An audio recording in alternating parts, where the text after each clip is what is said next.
বাড়ির বড়দের কাছে না একটা বাজার সরকারের খাতা থাকে। তুমি একটা কিছু বাড়ির জন্য বানাতে বলবে, তোমাকে একদম বাজার সরকারের লিস্ট ধরিয়ে দেবে, এতে এত খরচা, ওতে অত খরচা, এখন করা যাবে না, তখন করা যাবে না।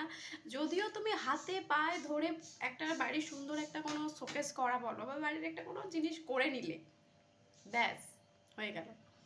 ওটা তারপরে উল্টে যাবে, সে তারপর তোমাকে শোনাবে, দেখো এটা কি সুন্দর বানিয়ে দিলাম। তুমি যে এত হাতে পায়ে ধরে ম্যানেজ করলে, সেগুলো আর মনে রাখবে না। কি বলবে বলো? এদিকে তুমি প্রথমে বলো যে এটার প্রয়োজন আছে, এটা করতে হবে, একটা লম্বা চওড়া বাজার সরকারের খাতা ধরিয়ে দেবে। এখন করা যাবে না, নাটাকে হ্যাঁও করা যাবে না। তার জন্য যে কত কাঠখড় পোড়াতে হয় সেটা বাড়ির প্রত্যেক কটা বউ জানে। কত কাঠখড় পোড়ানোর পর মনের মতন একটা কিছু বানানো যায়।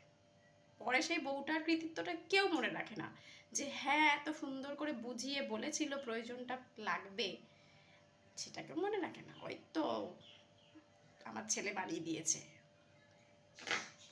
বউয়ের কথা আর মনে রাখবে না।